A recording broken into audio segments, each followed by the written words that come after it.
Beliau adalah seorang yang sangat sehat. Pertanyaannya, kenapa beliau sehat? Apa rahasianya? Tidak ada satupun warga di sana itu yang sakit, Pak.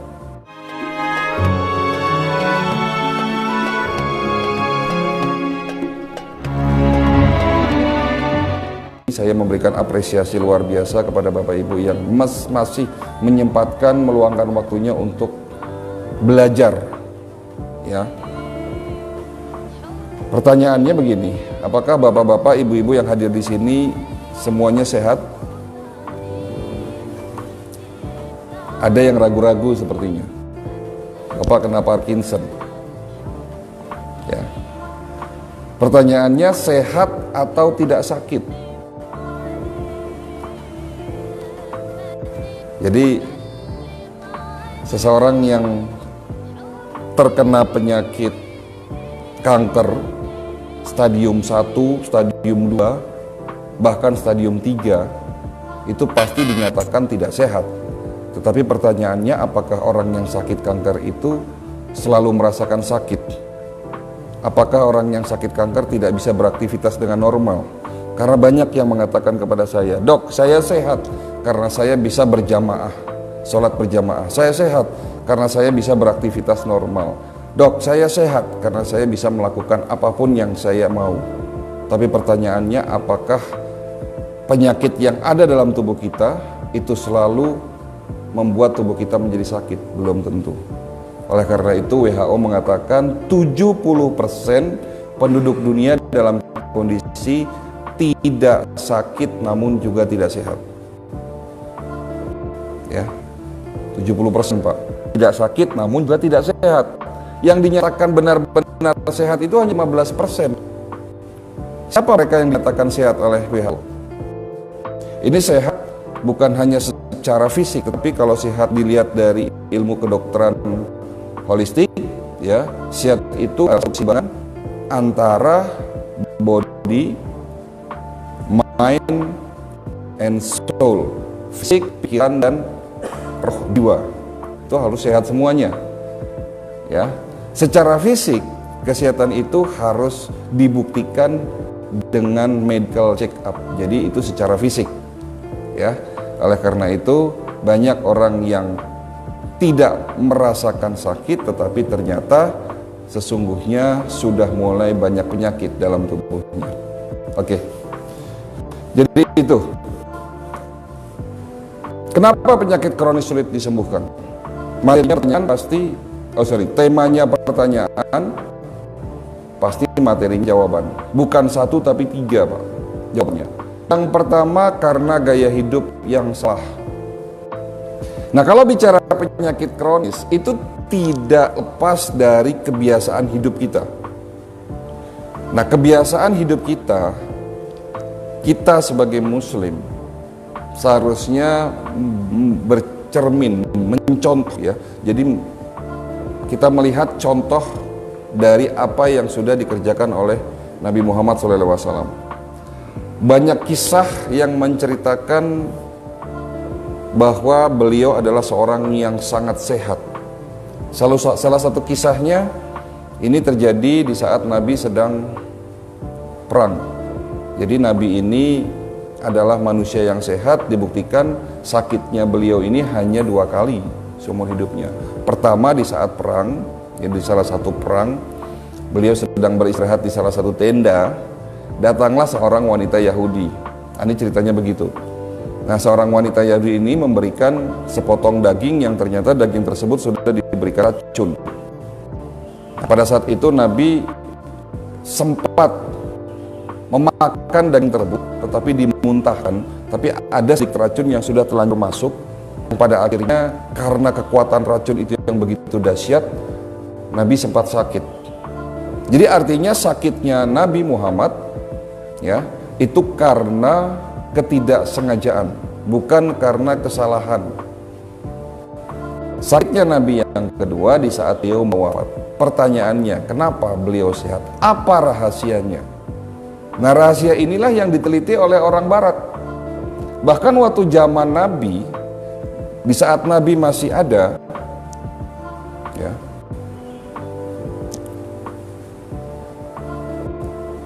Ada satu kisah lagi, ya, seorang utusan dari bangsa Yunani, ya, ingin meneliti kenapa kok kaum muslimin di kota Madinah itu sehat-sehat, Pak.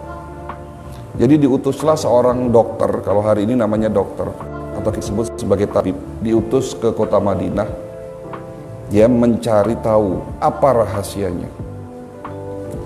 Dia mencari tahu, menyelidiki, ternyata memang benar tidak ada satupun warga di sana itu yang sakit, Pak. Dari mulai anak kecil sampai usia tua, insya Allah semuanya sehat. Pada satu kesempatan si dokter ini berjumpa kepada Nabi Muhammad. Beliau bertanya kepada Nabi Muhammad, "Ya Rasul, apa rahasianya? Kok kaum muslimin di sini semuanya sehat?" Apa jawaban Nabi? Nabi mengatakan, rahasia kami ini sehat karena kami ini makan di saat lapar, berhenti makan sebelum kenyang. Nah, ditanya rahasianya sehat apa? Jawabannya seperti itu. Ini petunjuk buat kita Bapak Ibu sekalian. Dan ternyata semua ilmu kedokteran, ya, mengatakan bahwa you are what you eat, dirimu adalah apa yang kamu makan. Jadi hari ini kita sakit diabetes, hipertensi, asam urat, jantung, stroke, Parkinson, itu tidak lepas dari faktor gaya hidup dan salah satunya adalah makanan. Nah, kita coba tes nih, karena 20 tahun saya menjadi dokter selalu ditanya. Selalu saja yang datang ke klinik saya itu mereka yang bermasalah dengan kolesterolnya, selalu bermasalah dengan darahnya. Kalau tidak darah tinggi, hipertensi, kolesterol tinggi gitu kan. Dan bahkan banyak yang bertanya kepada saya, "Dok, saya ini sudah jarang makan daging, tapi kenapa kolesterol saya selalu tinggi?" Nah, ini ada yang keliru di sini. Pertanyaan itu. Pertanyaannya, apakah daging menyebabkan kolesterol kita naik? Tidak, Pak. Ya, dalam ilmu kedokteran, dalam ilmu gizi dikatakan bahwa daging sapi, daging kambing tanpa lemak yang diolah dengan cara yang benar, itu adalah makanan sehat, tidak berkolesterol. Bahkan kita pun suka makan daging kambing. Kita lihat orang Arab doyan makan daging kambing. Tapi jarang kita melihat rumah sakit di Arab Saudi itu ramai. Ya Pak, ramainya kalau musim haji Pak, di sana itu. Karena yang sakit orang Indonesia kebanyakan. Nah, ternyata yang menyebabkan kolesterol naik itu adalah lemak trans fat. Lemak ini sangat jahat Pak. Mungkin selama ini yang kita pahami, lemak jahat itu lemak jenuh, LDL, trigliserid, itu saja yang selalu diperiksa. Coba kalau Bapak laboratorium, pasti yang diperiksa kalau tidak kolesterol total, LDL, HDL, trigliserid. LDL lemak jahat, HDL lemak baik. Tapi ada yang lebih jahat daripada LDL, trigliserid. Dan ternyata ada yang lebih jahat daripada lemak yang saya sebutkan tadi, namanya trans fat. Dan kita tidak pernah memeriksa kita tidak pernah memahami apa itu trans fat. Kenapa dikatakan trans fat ini lebih jahat daripada lemak jenuh? Ya, kalau lemak jenuh yang kita makan itu hanya menaikkan LDL. Jadi hanya menaikkan lemak jahatnya saja, tetapi tidak mempengaruhi dan tidak menurunkan lemak baik yang dalam tubuh kita. Tapi kalau trans fat, dia akan menaikkan LDL, lemak jahatnya, sekaligus menurunkan lemak baik kita. Tidak semua kolesterol itu jahat, Pak. Karena salah satu bahan dasar pembentuk antibodi adalah kolesterol. Yang membuat darah Bapak itu bisa melaju dengan cepat, yang membuat pembuluh darah Bapak elastis, yang membuat pembuluh darah Bapak menjadi licin, yang membentuk cairan di sendi-sendi Bapak agar supaya tidak sakit, itu adalah, semua itu adalah bahan dasarnya adalah kolesterol. Tetapi dalam hal ini adalah kolesterol yang baik. Nah, di saat kita makan tepung yang digoreng, orang Indonesia ini kan hobinya makan tepung ya Pak. Nah, coba saya tanya, siapa di sini yang dalam satu minggu tidak makan tepung yang digoreng? Ada enggak? Dalam satu minggu ini ada tidak yang tidak makan goreng-gorengan? Terutama tepung yang digoreng. Tepung yang digoreng contohnya apa dok? Bakwan, mendoan, ya, terus ayam dipungin digoreng. Nah, coba kita lihat model-model atau cara atau menu dari kita ini kan seperti itu, ya kan? Dan ternyata tepung yang digoreng itu akan mudah teroksidasi Pak. Ya, dari proses oksidasi inilah yang menyebabkan lemak ini akan berubah menjadi trans fat. Proses oksidasi inilah yang menyebabkan terbentuknya radikal bebas. Tolong catat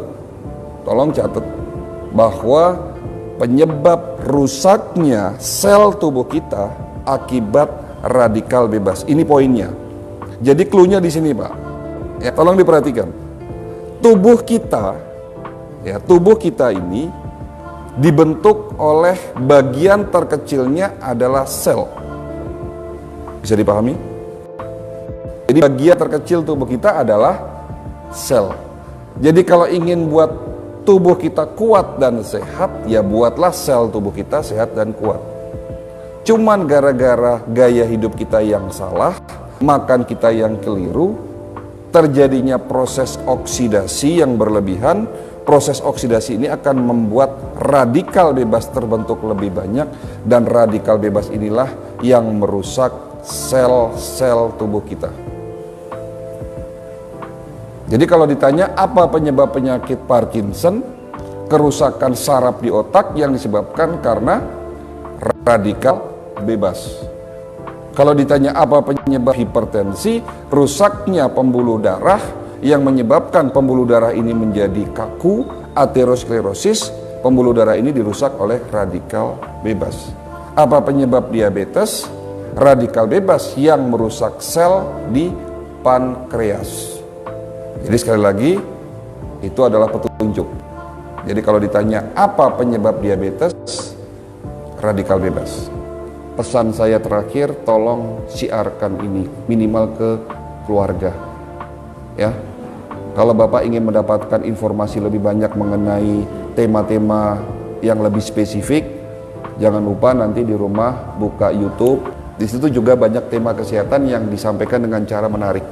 Ya, mohon maaf kalau penyampaian kami ada yang kurang baik, tutur kata kami ada yang keliru, mohon dimaafkan. Akhirul kalam, wabillahi taufiq wal hidayah. Wassalamualaikum warahmatullahi wabarakatuh.